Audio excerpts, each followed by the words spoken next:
You are watching the #1 podcast in the whole entire YouTube wrestling community, and I'm one of your hosts, Juanzo. And I'm your other host, Jean-Paul Leck. And together we are Rollins. And how's every single one of you, family? We're ready to talk about NXT, the go-home show for what is going to be NXT Takeover on Sunday night. So we're really excited. A show that did what it was supposed to do to get you ready for Sunday night. So we're going to be talking about every single thing that happened in this show, Jean-Paul. Intergender match for the main event. Also, we got to see a promo by SANTOS, ESCOBAR, and Isaiah Swerve Scott. Another sit down with Kyle O'Reilly and Finn Balor. And also a nice video package from Kyle O'Reilly. See, that was NXT by Triple H behind that. Those video packages get you excited and get you where you need to be as a fan to wait for what's going to happen on Sunday night. So, Jean-Paul, let's talk about it, right? How's everything with you? Good. And I was going to say, and before you guys watch NXT, make sure you watch the Monday Night Raw review and, of course, the AEW Dynamite review as well. Exactly. Also, don't forget to watch Broken Skull Sessions with Jean-Paul and myself talking about Kurt Angle, Steve Austin, of course, because it's his interview show. So we get to learn a lot about what happened with Kurt Angle on the days of WWE his first year, and also his run in TNA where they talk about it 2 seconds. So you want to know 2 meaningful seconds about Kurt Angle and TNA, watch that. Don't forget also to watch this with Jean-Paul. The Wrestling Hall is back. Jean-Paul is back with more pro wrestling crates. So he has the fan favorites. He has Freshly Squeezed is one of the shirts. And, all of those, with Jean-Paul Egg, he summarizes, he opens it up for you. He doesn't even open it for himself. He opens it for every single one of you, family. So let's start with NXT, with Shotzi Blackheart and Dakota Kai. That opened the show. I don't, like you said, I don't understand why they fight, if there's especially for nothing. And actually, with the two women in the ring are not really the main focus. They're not the focal point of it. But, match, I think it was the quality, I think it was pretty decent, don't you think? Oh, yeah. Dakota Kai's really good. Shotzi, just a little personal thing is when she, did the, Team Extreme, Lita, Jeff Hardy, the leg drop. And normally that's more effective on somebody who has a little something more in their tights. And then when she does that, she's like, welcome to the ball pit. And it takes 10 seconds. And Dakota Kai just lays there and just waits for the move. But other than that, the match was good. I don't know. Did you see that spot towards the end of it when Shotzi normally, it looks like she's going to get backdropped on the apron, but then she kind of runs up the ring post and flips her opponent. But that completely botched it. And she got dropped on her head and fell to the outside. Oh, yeah. And then that was a really bad spot. And it was I was glad both women seemed to be okay. They got up, finished the match. It was legit, but it was that was a scary spot because it looked like she got dropped right on her head. But, yeah, it was good. And the one thing that you said, too, in the beginning, it's we were both talking about it, is these women are fighting, and it's but what's it for? Because it's just really Raquel Gonzalez was at ringside, and then you have, you had Rhea Ripley come out. Yeah, and then boom. Yeah, Rhea Ripley came out, she caused the distraction, so Raquel was right there. And maybe they could, I don't know if that could be a pre-show match. I don't know how Rhea Ripley will feel being on the pre-show of NXT Takeover, but I feel that you know what it's gonna be, we always said, it's gonna be the main event for next show. It could be easily Raquel Gonzalez against, Rhea Ripley, because she came out and that caused the distraction, and then Dakota Kai went for the haluva kick, and then Shotzi ended up rolling her. Yeah, a really nice roll up, and then ooh, or whatever she says in the end. Like you said, the one thing is I'm a little disappointed that Dakota Kai went back to just be yeah, you're just one of the girls. You're not. Yeah, because and it's a shame because you said she had this push and it was legit, and then now it's they see Raquel and they're oh yeah, she's badass. So then it's we're gonna push your bodyguard and not push you.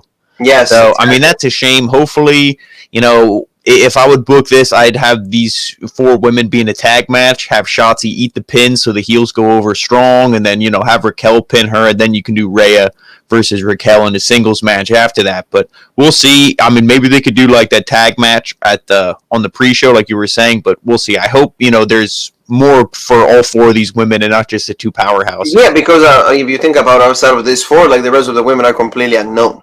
because Yeah. we're gonna hear about, of course, Candice and Neo, but after outside of that, who else? So Hmm. let's move on, Jean Paul, to like the prime target. Prime target is gonna be Kyle O'Reilly. Is gonna be like a really nice video package. Like I really enjoy this. Just like 15 years in the business. Even if I will have to do it for $5, I will still do it because it's my passion. Like the days of Ring of Honor, all of that, and the friendship with Adam Cole. And then really nice, like every time that like I thought I was gonna go against Finn Balor, like something happened. Like I was finally on NXT, then he went to Monday Night Raw, and then he came back, and then he like finally is the time Yep. for me. First I had everything, and then I had nothing, and then I Yeah, had like everything that. Yeah, again. exactly. Like so, I really like this because you said something important. Is like he was humble while he was saying this. You could see a guy that like is like also like the undisputed is everything for me. They're my friend, like my brothers, and everything is like. And Sunday night, I'm gonna get the championship. It's gonna be undisputed. So I really like this. I don't tell me a little bit about it. Oh yeah, no, I feel the same way. And I don't know. I know he said that he was with Adam Cole, like he's known him for 12 years. I know him and Fish have teamed together for how many years, and I'm sure their paths have crossed with Roderick Strong and Ring of Honor and other places as well. So when he said these guys are brothers, that's just not a work for TV. That's a shoot. But this was really good, and I really like this part of O'Reilly. But then when we get to the sit down, they do an Isaiah Swerve Scott and do the 180. But this, if we're watching it live, this right here, I really liked. Oh yeah, like like I really like how the friendship you see between them, with Adam Cole and Kyle O'Reilly, like everything, we're gonna give you a nice picture, for it. But I think that like it was really good. It did what it was supposed to do for like these guys, and we get another promo by NXT Takeover because it's gonna be 10:04. 20, of course, is that Sunday. But Jean Paul, like since we're all in the predicting mode, I think that like Bo Dallas is gonna come back. What do you Yeah. think? Oh yeah, there was news. Oh, it's going to be a former NXT champ. We saw Bobby Roode on Monday Night Raw. Go check out that review if you haven't already. And so who does that leave? It's not going to be Big E. It's not Neville. So it's got to be Bo Dallas. But people think of Bo Dallas. Oh, you think if you remember the Bo leave in Yeah, NXT, or you remember the B team. I mean, if he cuts his hair, does something to change the look, change the gimmick, obviously, he's a great wrestler. So I wouldn't be against it. So I'm excited to see who it is, though. It could be Bobby Roode as well. He could just be like, yeah, that was my swan song on Monday Night Raw. Got to wrestle Drew.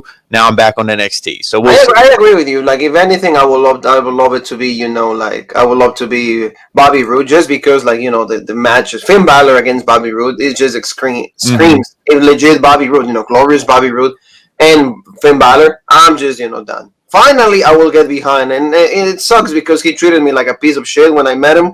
But I'm not salty. So like, I still love Bobby Roode. I want him to be successful, and maybe like you said, then James Storm might come back, and we get our version of beer money because Mm-hmm. NXT doesn't have tag teams. Yeah, and Well, James neither Storm. the main Yeah. roster, but James Storm was actually in NXT for, he for stopped in like a there for a split cup, second, right? yeah, for like a cup of coffee and then left. But Yeah, his stint on NXT was longer than all of my relationships together. So talking yeah, about relationships and people that are done, we got breaking news about Steven Knox. Jean Paul actually was the one that broke it to me.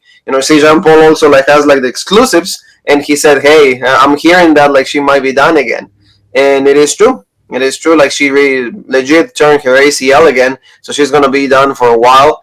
And what do we have to say about this, Jean Paul? I will say, it sucks to say it, but maybe she should consider retiring. I don't know, like you yeah, have the passion. it is a shame, but I mean, she's A shame on definitely. Mac or like a shame on No, Hart? no, Okay. shame, not a Yeah, yeah, shame, yeah. but no. Here comes the money. I don't know who if she's gonna sue WWE. No, just kidding. But no, it's unfortunate. It's the same thing in all sports. Anytime somebody's really injury prone, what are you gonna do? You can't keep getting surgery and fixing it because every time you fix it, it's not as strong as it was before. People say, Yes. "Oh, I come back stronger than ever." Yeah, maybe your will and your spirit, but your bones aren't stronger. They're actually weaker. So eventually she's not even going to be able to walk. So it sucks for her, and it's a shame because she was young, she was a good talent, but maybe it's just best to retire and then be a trainer, be a coach, help out I in the agree with you. performance center. I agree with you because, like you said, she can have all the will, all the passion, all the heart, all the soul in the world, but if the body's not, cooperating, what are you Mm-hmm. gonna do? Yeah, because some of these other wrestlers, they're like, oh, I didn't get, I waited till I was in the business how many years? I was like 40 something to get surgery. I don't think Tommy Dreamer's ever been like injured enough to get surgery unless it was recently. I remember hearing an interview. He's like, the only one Tommy Dreamer remembers when they had to like, and this is the funniest one. You're gonna love this. When they had to like get the blood out of his testicle. So like because of the kendo shots that like. Oh yeah, the splinter or whatever. Yeah. I have another one, sir, and all that thing, and then remember the cane popped out, and he started beating him with a kendo stick. That's when they had to like suck a little like blood out of like his testicle, just because he was that done. But not done for like a long but time. I mean, but with her, well, she's only 23, 24, and she's had 4 knee surgeries or whatever, 2 on each knee. Now it's going to be a third one on one of them. So it's like, what is that? I mean, it's not good. It's worse than Rey Mysterio, and Rey Mysterio is probably like like already closer to 50. So I don't know. It sucks. It sucks that we have to say about that. We have to say it in that way, but like it's just because you want to preserve the life of the person. What happened to Wade Barrett too? His career was always like every time he was getting like somewhere. Hey, the bull hammer. Remember that he was getting good. I'm getting gold. Done. But I mean legit done. Like same thing with Hardcore Holly. Remember, every time, and one time he had to push, Brock Lesnar injured him. The other time that like he was about to have a really good push, Kurt Angle injured him. So they didn't talk about that in the Broken Skull session. But anyway, Mr. Egg, let's go down to one of the best sit downs that I ever seen in wrestling, and that's in like all my 30 years of like watching this show. But like Santos Escobar and Isaiah Swerve Scott, what a great promo. These two made me believe that they hate each other, and also like they are going to do their best to come out as the winner at NXT Takeover. So I'm just loving it. The whole intensity from Isaiah Swerve Scott and Santos Escobar, how was he able to deal with the interview in both languages, but also like turn it into like, no, this is all about like me wanting to defend my Lucha Libre legacy, my Lucha Libre heritage. I love it. Yeah, this was so great because it was a sit down, but Scott didn't come in, being all like, oh, like look at me, I'm a pimp with the sunglasses and talking to the ladies, like, no, he was all business, and he said, I was the only guy who beat you every time it's for the title. You always have to cheat. And like you said, he's like, I'm not cheating. That's my Lucha heritage. You will respect it because, it's you call my bag of tricks a sanctuary, but I'm going to bury you in that sanctuary. And just the intensity from both of these guys. This is the blow off. This is the final promo for a blow off. There's no other way. Oh yeah, like that, like they said, like oh, like you always use Legado del Fantasma. There's always somebody on ringside, or like you use like the mask, like you did it last time. But remember, I pinned you twice. And Santos Escobar was remember. Swerve is like you always use like he's all like complain. He's always excuses, and then he put all the shades, and it's like okay, and like see that this is we can talk because they're a freaking show, but how will what will be Andrade Cien Almas if he'll be able to do this? Andrade, his ceiling is here. He hit it because he can't speak English, and that's unfortunate, but it's the way it is. And but Escobar's up here because and I will tell you the honest truth. I will tell you, I love Andrade Cien Almas first and foremost before I just start shooting. But instead of like just hanging out with your fiance, he can be, honey, can you teach me a little bit of like English, especially the delivery. The delivery is more important than actually, because if I will say like this, the delivery of your promo is not good at all. You won't believe it. But if I start articulating in the way, in the rhythm of the language, then okay. See, that's the same thing that Santos Escobar does. Like see, this guy makes me believe that like he's a freaking like the drug lord. He has like the guys with Legado del Fantasma. If they will want to push a Hispanic guy, Santos Escobar has to be the guy. He needs to be like the main dude, because just like how good he's able to have this rivalry with Isaiah Swerve Squad, and also like Scott, like you said, he came out different, and I like that. Very good. Like when it comes to like the language, everything that he said it was good. I believed it, so I'm looking forward to this match. This is probably my the surprise that I was looking for NXT Takeover. This is the one. Yeah, this is I was looking forward to this before it, but when this is to me going to be the sleeper match. This is going to be this is the match that could steal the show. Like nobody's really thinking, oh, okay, cruiserweight. But if they give these guys like 20 some minutes to go, this will be a hell of a match. This could definitely be the best of the night. Okay, so like in your prediction, who wins it? Escobar's too hot. You got to keep going with him. I love Scott. I mean, he's a hell of a talent, but what are you going to do with it? To me, Escobar, like if he loses it, it's like you almost got to split up the group or do a face turn or do something. I don't think he can lose it here. Yeah, I will go with you again. Santos Escobar. After that promo, if I didn't love the guy enough, I just wanna, I'm more in love than anything, because that promo is like, and I might sound a little biased, but it's like that's how you present Hispanic wrestlers. That's how you present them, in a very serious, legit way. This contrast. So not with piñatas. No, exactly. Like that contrasts everything that like with the Lucha House Party. That contrasts everything with like like Andrade. I mean, Angel Garza is the closest is the closest thing that like to going legit in the main roster. But also Angel got lost in the shuffle because of course they put him with Andrade, with Selena, and then you're gonna be a freaking like Don Juan, and you're gonna be a Latin lover. And they just made him like Eddie Light. Eddie yes, and Eddie at the beginning, the only person that, if you think about it, the only person he tried to have an affair or like a love story was China. And it sounded, I'm not talking bad about China, but it sounded like, like a man-looking woman, and Eddie. So it was, at least to me, it was funny. It was like. Yeah, it wasn't like he was talking to China, but then every chick that walked by, he'd be like, huh? Exactly. And like going after him, like, like Eddie and China made it like really funny. Because China would be like, oh, hey, and then she'll kind of like, oh, maybe I'm falling for the guy. And then Eddie, oh, mamacita, oh, come here, and all of that. But, the fact that, like, Santos Escobar is, like, presented like the main guy, like, like no one, besides Scott, no one has been able to pin me. I have my group, I have my guys, nothing. Instead of like, oh, yeah, the Lucha House Party, oh, yeah, we don't like each other. And that's how, like, Nakamura and Cesaro pins us every Friday night. But I mean, that's what we got. So like my prediction is also like Santos Escobar, Jean Paul. Now let's go to one of your guys, Cameron Grimes. Let's go to Cameron Grimes, because like he had like he was gonna prove that he was like the main guy on like NXT, right? Because says last week, no, not this guy, but he said that like last week, like he was he was like close to becoming number one contender, right? But unfortunately, he wasn't able to do it. There's like Cameron Grimes. There it is. Yeah, there he is. No, I mean, he was pissed. He's like, I should have won. That was bullshit. The rope break or like the foot on the ropes. It was, so now he's having his Cameron Grimes stepping stone to the moon invitation. So he's like, whoever wants to come out here, they can go against Cameron Grimes, get the rub, and, then they'll be all to the moon like Cameron Grimes. So this is essentially, you're like, okay, it's not going to be legit. He's not going to call out real talent. And I'm going to prove you, Jean Paul, that I'm the best wrestler in NXT. Exactly. So then, the jobbers come out. I forget the name of the first one, but yeah, he comes in the ring. It was a crappy name, and it was that quick. It was like a cave in, and yep. Beautiful cave in, though, like you said, like oh yeah, like the one thing about Cameron Grimes is funny enough, but like is legit enough. So when you have a mixture like that, when you have that guy that like can make you laugh and also make you be like, ooh, that move looks good, you have money right there. So like it was pretty good. And it's like, okay, like the next one was Joey Scott or like something like that, Joey. And instead of that, you get to see like this guy, Rich Holland, like beating the crap out of that guy.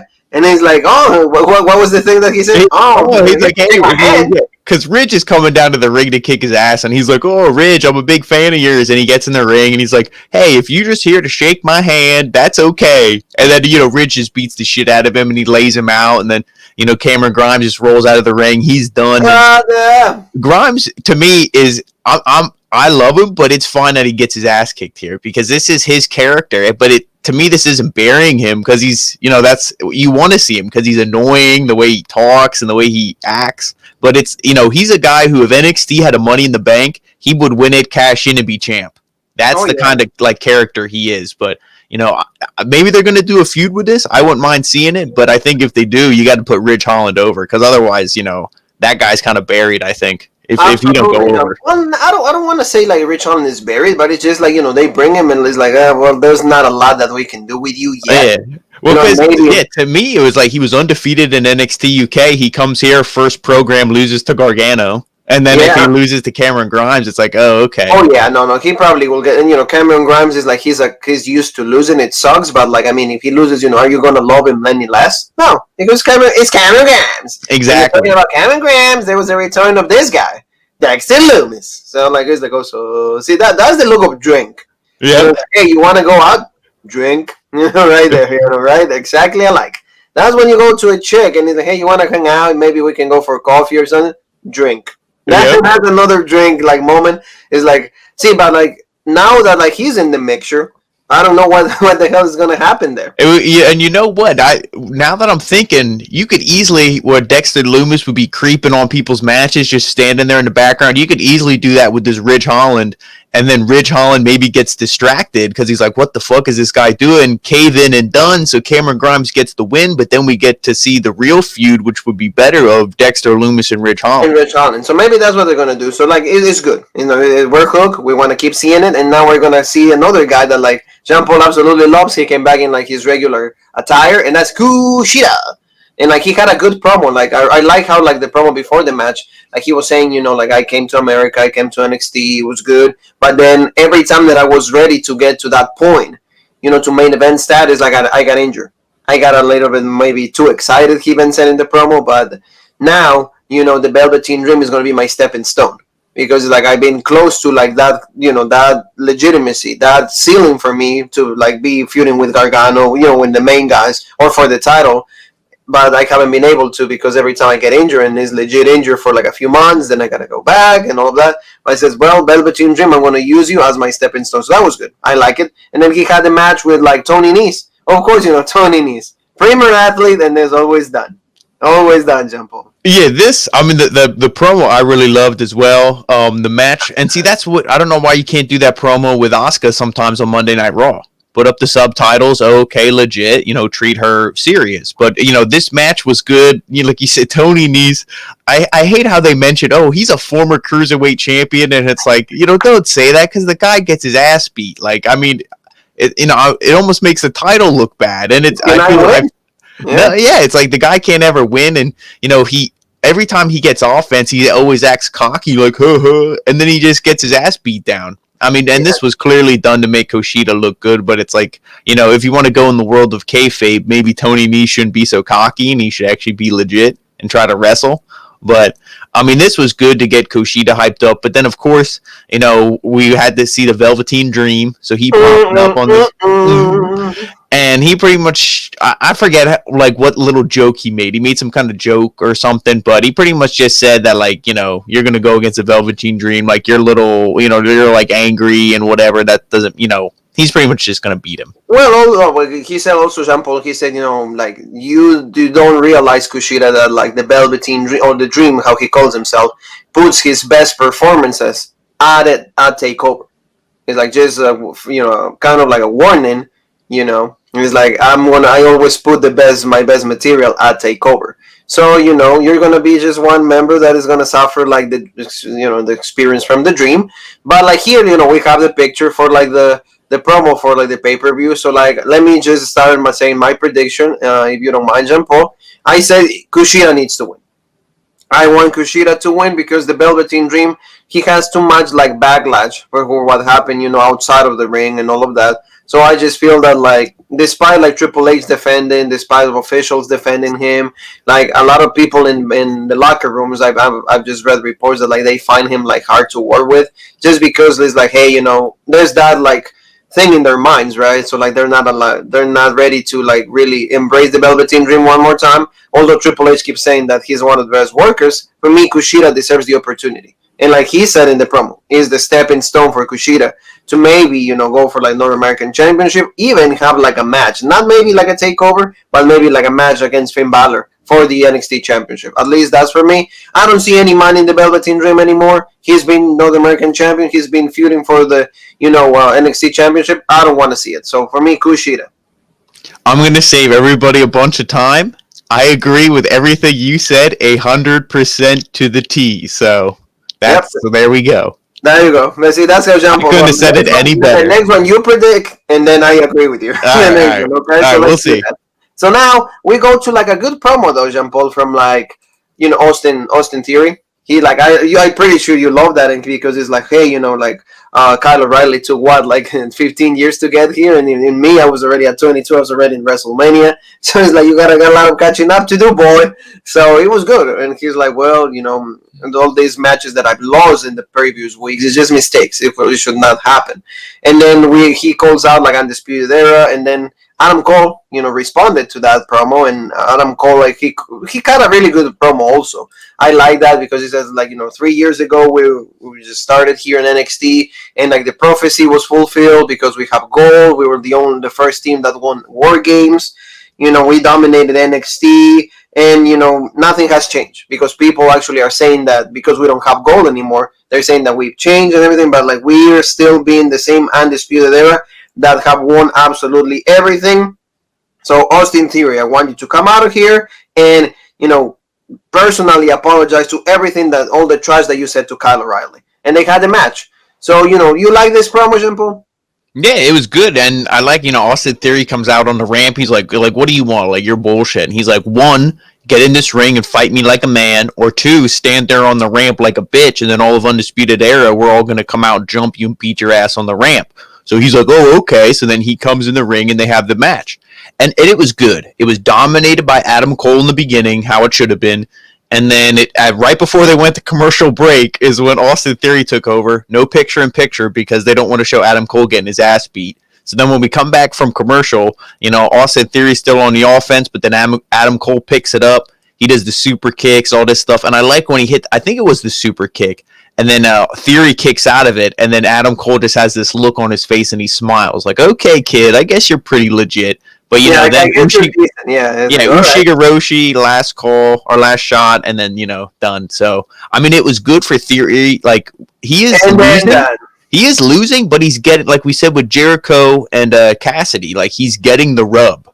Yeah. Like, even though you lose, it's like, oh, okay, like, but hey, look how you made the champs, or the former champ, sweat a little bit. I'm so used to calling Adam Cole the champ, but, you made the former champ sweat a little bit. So, you're pretty good, kid. Oh, no, and that's what I think it is. It is that, and also in this picture that you guys can see right here, like Adam Cole is saying, on Sunday NXT Takeover, like Kyle O'Reilly is going to become the new NXT champion. So, like, the one thing I like you said, is all babyface. Adam Cole is all, like, ready for that. And also, like, he's really supportive of Kyle O'Reilly. Yeah, because he said it, and I believe O'Reilly said it in the first promo. They said, as long as a member of Undisputed Era is holding gold, they don't care. Yeah. Like, it could be Fish, it could be O'Reilly, it could be Strong. Like, it don't care. They, when one holds it, it's like they all hold it. So yes. So that's how legit, like, the best faction throughout, like, 3 years ago from, like, that time that they debuted is being Undisputed Era. Because at least they've been able to have them in a position where they don't look like weak. I mean, there's been like. I would honestly say right now that they're in the top 5. I would say of all time. Yeah, because of the way that they're being portrayed, the way that we've been presented to us. It's just like you said. We've said them at some point they need to just maybe split them up or something, but they've always been portrayed in a pretty decent way. So let's go with like the filler, like Jean Paul likes to call it, like Kaden Carter and Casey Catanzaro. They had a match with I think Kaden had a match with like Xia Li. So that was like 3 seconds, and cave in. No, it wasn't cave in, but like it was pretty quick. I feel it wasn't. Yeah, it wasn't a long match, and it was, the whole point of it, like you said, the whole point, because Carter won. It was just, Xia Li, she was angry last week or 2 weeks ago when they had the tag match, and then, this week, she lost again, and the commentary's like, well, maybe it's because she's too angry, too, whatever, and it's like, what are all the Japanese, well, she's Chinese, but like, they make Kushida angry, they gotta make Xia Li angry. I'm like, what, like, Io Shirai, at least she's not angry, but... Can I live, yeah. Yeah, but I mean... Again, is this feud for anything? I would have rather seen, just these two women in another tag match, and then maybe after the match, they can call out, hey, whoever wins, whenever the Riot Squad gets their chance, we want a shot too. Yes, these titles can be defended on any brand. You guys are scared to come down to NXT and face us, call out the champs. Because what are you going to do with Kaden Carter and Xia Li? Let's say they have a mini feud. Okay, Kaden Carter goes over, let's say. Then what? Oh yeah, You have Shotzi. You have all those other Rhea. Is she going to get a title shot before Rhea? If she is, she's clearly going to lose. So it's like, what's the point? Oh yeah, absolutely. So like that's what we had, and that was just like Jean Paul called is the filler because this was gonna be like kind of like the main events of the show. It was the face off between the Prince, the champ, NXT the like champion Finn Balor going against like Kyle O'Reilly, and of course they have to add Shawn Michaels in the mix because everything that is about cockiness and arrogance. The one thing is like I haven't forgotten is like Shawn Michaels excels both of those adjectives. So that's one of the things, and we got like I think the face of like you said it was a little weak for me. I didn't I don't think it was like the game. If they would have done it like Santos Escobar and Isaiah Swerve Scott, I would have been much happier. But it was a little different. They have both them right there, and like I'm like, why can't they do the same thing with Santos Escobar and Scott? I see right there, they haven't like had no lights, so it looked a little dim and everything, but. And the whole thing, it was like what Finn Balor said at the beginning. I did like is like I know this business, and I recognize that Kyle has shown being like one of the best in the tag team division, but the road when for a singles guy is much harder, and you have to start from zero. So then, Jean Paul, you carry me with that with the rest. Yeah, and he even said, but before coming to NXT, he knows how legit Kyle was in a singles run. Like he even admitted that, like, I know you're a legit singles wrestler. You've held singles gold. And, but Finn Balor's kind of, he's putting himself over, but in the way he's always done. I'm the prince, stuff like that. But then when Kyle speaks, because the way that Michaels was doing it is like, okay, Finn, you say something. Okay, you're done. Now Kyle. And then it was like a back and forth like that. They weren't talking over each other. That one spoke and then the other one spoke. But then Kyle just does like a 180, goes completely like cocky heel. And he's like, oh, Finn, you think you're the business, everybody watches you, like you were pretty much, he was just saying how, like, you're so full of yourself and, I'm legit. He's like, you never faced me. Don't talk like you're better than me. You don't know me. And, he's just, again, like I'm the future. And then Balor asked him, like is Undisputed Era going to be there? And, you're just going to rely on your boys. And then he just did like a washing his hands motion. He's like, that's what Undisputed Era does. And I'm like, he's like, we just wash our hands clean. And I'm like, what is that even? So I'm like, is Undisputed Era going to cheat? And I think if they do, I'm hoping there's some dissension. And Cole's like, no, this is bullshit. Because remember, him and Balor showed the respect. Like, no, we're legit. Yeah. So, I don't think that Cole's going to screw Balor. So maybe we will see the split from Undisputed Era. Maybe they're doing that because, pretty much to summarize the whole thing is like, this Sunday, it will not be a night of the Undisputed Era. It will be Kyle O'Reilly. But then Balor said, this Sunday I will bring everything the best from me. And I know it will be a big challenge for you because I have like over 20 years in the business. And Kyle was like, you might have over 20 years, but I have 15. So 5 years don't mean anything. And I've proven, every single opponent's week to week that like, this is going to be the most important opportunity in my career. And I will show everybody, the whole entire world, WWE Universe, that I can be the NXT champion. So, that now let's go to the prediction time. So what do you like? What is Jean Paul's got on this? I think it's going to be, the outcome of this is going to be pretty easy. So like, let's talk about this. Walk me through like Finn Balor and Kyle O'Reilly. Yeah, I mean, I think that this match, this is definitely another one I'm looking forward to a lot. I think Balor's going to win. I don't see him losing it because nothing against O'Reilly, but, just everything they did to get the belt on Finn Balor. If he was just going to be a transitional champ and they, were like, oh, let's push O'Reilly, let's do this, this would be cool. They wouldn't have had the Iron Man match and then everything else. It would have just been like, okay, a battle royal, whatever bullshit. Finn Balor wins it and done. They wouldn't have gone through all that trouble. What we said earlier, if they do the Undisputed Era split up and Adam Cole goes on his own, I don't know how that's going to go for the other three guys. Cole will be fine and by singles, but I don't know how the other three will go. I don't know. I hope there's nothing like that because I like the Undisputed Era together. I hope they just have a legit match, but I think Balor's going to go over. Oh, yeah, no, this is easy. The outcome is pretty easy. I mean, the match, everybody I've seen everywhere in social media, every freaking outlet, they said the match is going to be good. It's because, Finn Balor have we ever seen a bad match from Finn Balor?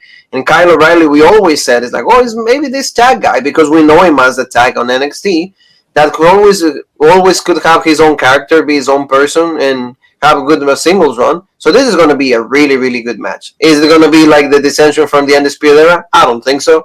I think it's just like, hey, COVID, we had to change a lot of things for like this card. So hey, they tried to make the best with Kyle O'Reilly. They will have the match, and that I think is going to be the end of it. I feel that like Finn Balor will retain, and then if we see Glorious Bobby Roode one more time, I'm just gonna like shit my pants. It's gonna be legit. If we see Bo Dallas, I will gonna shit my pants because it's gonna be diarrhea because of how I'm not I'm not looking forward for any of that. So no, Jean Paul, let's go to the main event. We said we're gonna have an intergender match, and that was gonna be the Garganos against these guys. Io Shirai and Damian.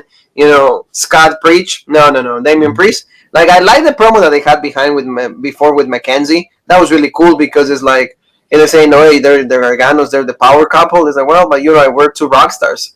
And Io was like, I love like see Io because I don't know what it is, and we've said about this. When Io talks Japanese, I don't mind it at all. And at the end, because he goes, oh, like, it's like he's not bad. Because he's like when I almost say Cameron Grimes, but Damian Priest walks away. He's like, this chick's pretty badass, and then it was Sarah Schreiber. Yeah, so the one that was interviewing. Yeah, and then she looks at Io, and Io like kind of like shrugs, and he's like, yeah, he's all right. Yeah, he's like he's not bad. So like he's not bad.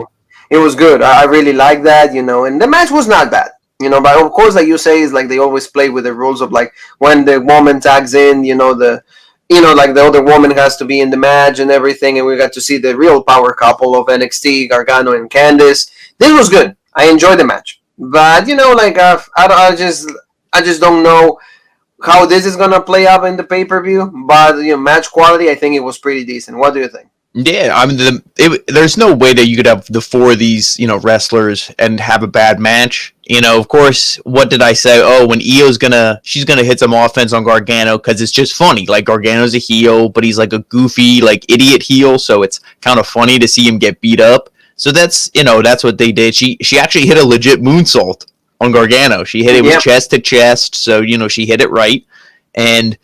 I mean, it was good because I liked that the Garganos won with off bullshit and how the baby faces dominated, I would say, pretty much the whole match. Of course, the heels got some offense in, but the baby faces didn't look, like it's like, oh man, we're getting our ass beat, we're done. No, they pretty much dominated. And, I like when Candice was running around on the outside. She's like, no, please don't beat me up towards the end of this thing. And then Io just starts kicking her in the head. So, like I said, they're just pretty much the cowardly heels, but she hits the low blow.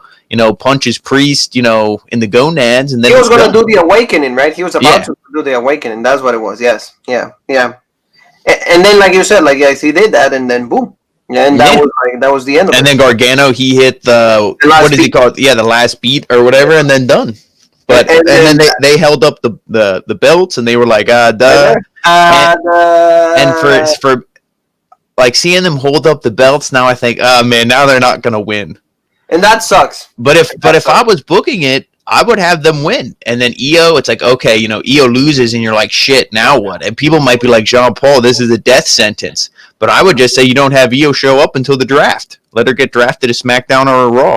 Yeah, that would be fine. And then but let's see, like, so let's go match by match. So Io against Candice, like, Jean Paul booking it. How will you do it? Well, I mean, like, I would do it with that storyline I just said, but I would keep Priest still on NXT, but Io would probably go main roster just to give some of these other women a chance at the main roster spotlight. But if I'm going to pick, with what I think they're going to do, I'm going to say, no, you know what? I'm going to go out on a limb here. I'm going to go Candice because I picked her in the Battle Royal or whatever it was called. So I'm going to stick with my girl Candice. So we'll see what happens. I gotta see. I think, you know what? I'm going to go with Candice, too. I would say this one's hard. This is hard to pick. This one is, like, already Io beat her a few times on pay-per-view, so I don't think that, like, they will just go with the same outlook. And it kind of sucks, but, I want to see the power couple have goal. I just all about couples, and I really think that, like, is the time for them. So, yeah, it's going to be Candice LeRae. I think so. So now, Jean Paul, let's go with, like, North American Championship. Damian Priest against Gargano. Who wins? Well, hey, the power couple might not close the show with gold, but I think they'll have gold at the same time at some point. But I'm going to go with Damian Priest here. I think Gargano is maybe going to beat him eventually. We'll see. But again, Priest is the same thing. I feel like he just won the title. Yeah. And it's like, is he going to lose it already? So I'm going to go different here. I'm going to pick Priest. But, if Candice does win, I would like to see Gargano win at the same night, but I'm going to go Priest. All right, in this case, I'm gonna go Gargano. I'm gonna go Gargano because see, like the guy that lives forever. I don't think that like his gimmick needs or his character. I should call it character instead of gimmick. Is a lot better, and we know you don't need a title to like look like as like a badass or like this huge guy that like Damian Priest is. But like the fact, like you said, this picture that we just shown that summarized the whole story right there. It's just like, this power couple, this married couple that has goal. The last, people that had like goal and they were married, I think it's pretty much Triple H and Stephanie, if I'm not mistaken. So like, and like you said, how good of a story for WrestleMania will be if these two guys go against Stephanie and Triple H. That will just be, like unheard of, and it will be like really good storytelling right there, just based on the fact that you can play it off the marriage thing. So these two guys is like, for me, that's why I Johnny Gargano like deserves the title. It sucks for Priest, but like it's like, hey Damian, maybe your future is the NXT Championship. Yeah, and who knows? It could also be something, and this is scary too. The same thing I said with Io. What if he gets called up right away? We've seen people get called up a lot quicker than Priest has. So yes, exactly. It could happen. It might be that. It might be the Swan song or the Swanton song. Yep. Like all that. So family, that summarizes for another episode of NXT right here on Road Break. The whole review. Don't forget to check us out. On all social media that Jean Paul is gonna mention to you right there. But before also we are in the All Everything Entertainment. We're really happy about this alliance. These guys are amazing. Please don't forget to check them out. They have all kinds of content, not only professional wrestling. They have like NFL, they have soccer, every single thing, movies, shows, everything. You name it, they have it. So, we're right there also. So please don't forget to check us out there. Every single video that we do. And even more, we're going to start doing, we're going to be so busy. We think this is busy. This is just, where the boys play. This is going to be, just candy because like the main entree is just coming for us. So Jean Paul, remind everybody where they can find us in the social media waves. Well, you can also find us on Rope Break on Facebook, the original Rope Break on Instagram, the OG Rope Break on Twitter, and of course, the home of the #1 podcast in the YouTube wrestling community, the original Rope Break. That's right. So, Jean Paul, you and me will be back to talk about SmackDown. It's going to be the Fallout show for like what happened on Clash of Champions. So we're going to see the Tribal Chief, Roman Reigns, and Jay and all of that. Like a lot of people saying, Jean Paul, that like the only reason that they're doing all this family lineage on the heritage is because Dwayne The Rock Johnson is going to beat him at WrestleMania. So they're going to have this long feud like Jean Paul likes it, months of feud. So like The Rock comes back. He already said, I'm going to support Biden. So Biden is going to be by my side. Against like Paul Heyman and Roman Reigns. So we'll see what happens, but a lot of people are insinuating that's the road that like WWE is going to do. So we'll be talking about all of that, and also we have NXT UK for you guys, Victory Road for Impact, and then Sunday we will do NXT Takeover for every single one of you. So always lots of work for Road Break. So you and me have one more thing that is left to say, and what is it, Jean Paul?